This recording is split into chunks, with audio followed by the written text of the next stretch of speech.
we're harping to the first team, it shows up with those younger guys, and they have some explosives when, if you execute, it shouldn't even happen. So those are things that we're getting to say to that group that I think is huge for our team.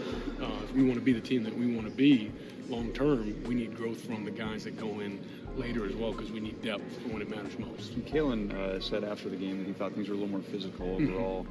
In what ways did you see that from your unit?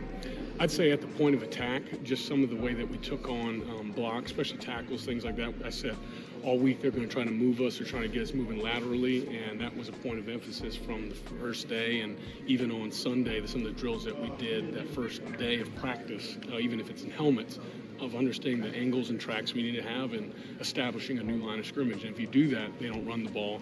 And if they don't run the ball, it doesn't set up the rest of their game. And I thought that was what their game plan was going to be, looking at just the film on Sunday. Seems like shutouts in the SEC don't happen. Do you sense a little bit more of life, like affirmation from a performance like that, like in days after? Yeah, I think the thing that stands out to me is throughout the year when we haven't performed the way that we're capable of, it's a guy here, a guy there. And when everybody together does their 111, what can that look like? And it wasn't perfect, but did we eliminate the volume to where we get the ball back to our offense, more opportunities to score when in the middle 8 of the game? That's when everybody does it, it gives you life and momentum, belief, and you're excited to go back out there no matter what happens, because we did in the last series, we can do it again. Do you sense that on practice field? I do. I'd say that it's just whenever you win, you get to reaffirm the things that it takes to win. And especially young guys get to play. Sometimes as a young guy, I remember I'd feel this way. Man, I can do it just like Malachi Moore. Oh, I could do it just like Tim Keenan. Well, when I go in there and it's actually real and it's an SEC opponent, maybe I got to detail my work so that I can be trusted in those scenarios. And I think that's something that I feel from our team right now. How would you assess the pass rush, its evolution over the course of the season and of late? I think it's been a growth of guys knowing where they fit, trust. Early on, I think it's easy for guys to be excited to want to go be the guy to make a play, but to do it as a unit, to collapse a pocket, to make the quarterback go where we want him to go, and sometimes maybe on TV or just the normal person might not understand that, we funneled it for somebody else to make a play. I think that's something that when the guys take pride in that as much as the guy getting the sack, that's where we've evolved and more where we're rushing together. And the excitement when guys make plays, that was something that I felt on Saturday, was other guys being excited when other people made plays, the sideline being that way. That's a sign that if we keep doing that, what that can be in bigger moments. Yeah, and is Quay, obviously he was a little banged up at one point. Is him getting healthier helping that pass rush then? I think so. He's still a young guy. He's not a young guy in the way I treat him, but this is his first year actually getting to play. And so there's things that every game he's learning something new for the first time. And can we have him prepared for when the bigger games come at the end of the season? And we're at one. I talked to him about being ready for these moments, and you work to him. And he's worked his whole career, and coming from being a little bit banged up for these moments, and he's ready for it. How are you guys kind of handling, obviously, 2 weeks down the line, the outside perception is, it's an elimination game. How are you guys as a coaching staff kind of handling that pressure, kind of that weight, and kind of, with the extended amount of time that you guys had before? I think it's easier to sell what Coach DeBoer says every day, the 1-0 mentality. This is one of those games, and obviously the way college football is and where it goes in terms of how you get to the national championship, it starts with every game. And as we've seen this season, it's a week by week, microcosm. Can we focus on where we're at?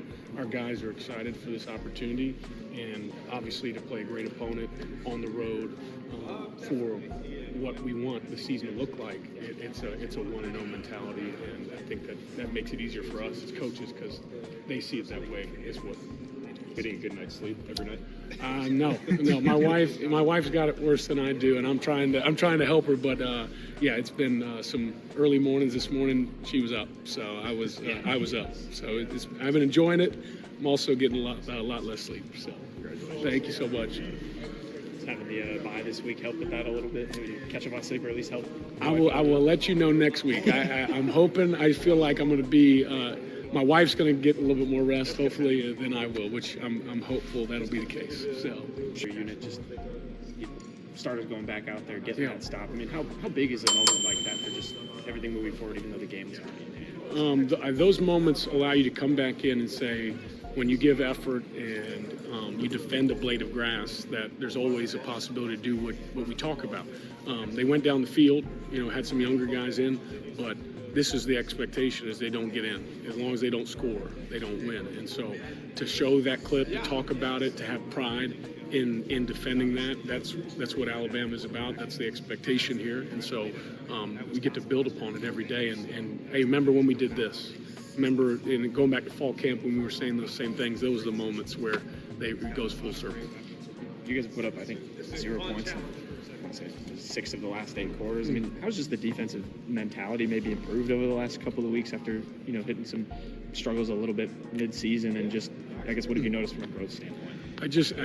I think as going from a player to a coach, seeing that you need everybody to do what you're really wanting to do every day, and I think our team is moving towards that of let's do our part so that the team can have success. You don't know what the offensive coordinator is going to call. You don't know who he's going to attack, but are you ready to do your part to make a play or leverage the ball or cover a guy properly so that the ball gets tipped, the quarterback gets sacked, or you hold it off long enough where the rush gets there.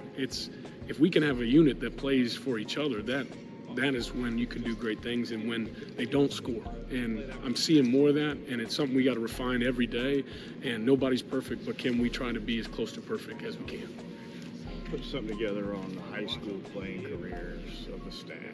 Can you kind of recap your high school career? Okay. I played at Great Atlanta Christian.